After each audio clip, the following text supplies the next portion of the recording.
Hello, class. My name is James Davis, and I will be discussing the impact of Christianity in the American founding. Our modern country formed as a melting pot of the faiths throughout Europe. As discussed by Mark Knoll, Spanish and French Catholicism preceded British Protestants as the priests converted Native Americans both in the Southwest, along the Mississippi River, and in what is now Canada. This beginning was not simply a split among these two groups, though. Holland's Reformed Church was growing in New Amsterdam. Puritans were arriving on the coast of Massachusetts, and Episcopalians were seeking to grow their denomination in the New World. When we seek to identify our nation's beginnings, normally we look to the Plymouth Rock and its Puritan inhabitants. This assumption is wrong, however. The Jamestown settlement of 1607 marked our nation's beginnings as a British expedition into the New World to satisfy both her thirst for exploration and desire for profits. While it is generally contrasted as being much more secular than its neighboring colony, Plymouth, it was nonetheless still strict when compared to today's world, and was founded around the Church of England. Jamestown's first settlers were joined by Reverend Robert Hunt, who was described by Captain John Smith to be an honest, religious, and courageous divine. When the town teetered on the brink of collapse, its governor, Lord de la Warr, sought to organize a worship service as to issue a biblical call for sacrifice and industry. Even more, Jamestown had strict rules surrounding the attendance to services, punishing those who shirked their responsibilities in attending them. While stories depicted by major movie studios such as Disney portray a beautiful Pocahontas being pursued by a John Smith, the reality of the situation is a background of faith.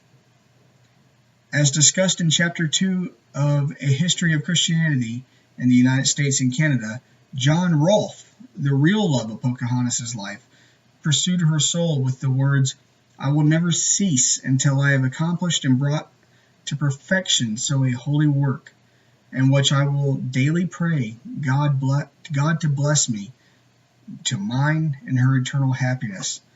John Rolfe was a Christian man, attempting to bring his beloved into the light of Christendom. Meanwhile, as Plymouth began to gain momentum, her citizens came to realize cooperation was the only means to survive.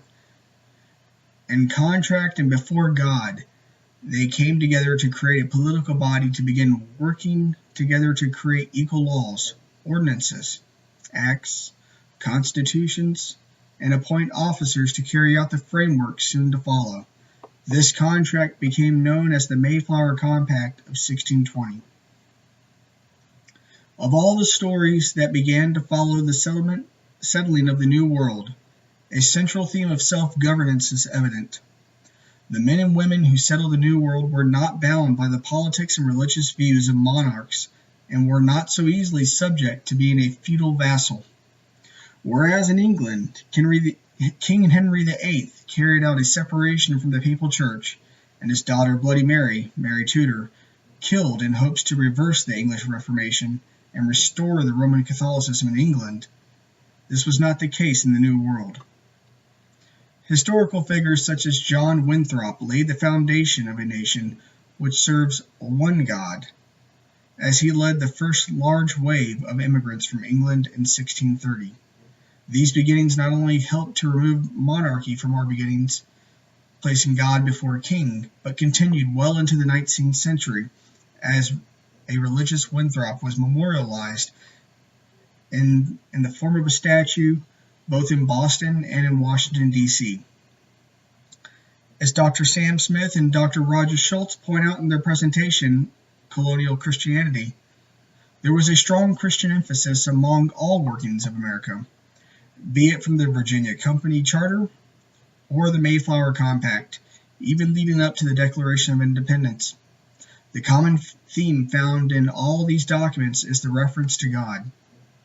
As also identified by Dr. Smith, the message of God was possibly the key purpose in coming to this country, in order to share the gospel with the people on this continent.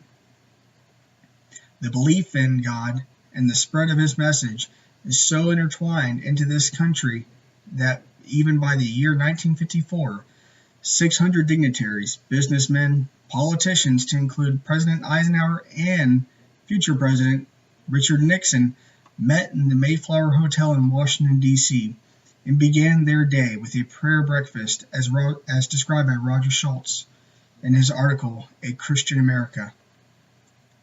In closing, I think it prudent to cite the words of the late Earl Warren, Chief Justice of the United States. He said, "I believe no one can read the history of our country without realizing that the good book and the spirit of the Savior have from the beginning been our guiding geniuses. Whether we look to the first charter of Virginia, or to the charter of the Massachusetts Bay, or to the fundamental orders of Connecticut, the same objective is present: a Christian land governed by Christian principles. I believe the entire Bill of Rights came into being because of the knowledge our forefathers had of the Bible and their expressed belief in it. I like to believe we are living today in the spirit of the Christian religion. I like also to believe that as long as we do so, no great harm can come to our country." Thank you for listening to my presentation. Have a good evening.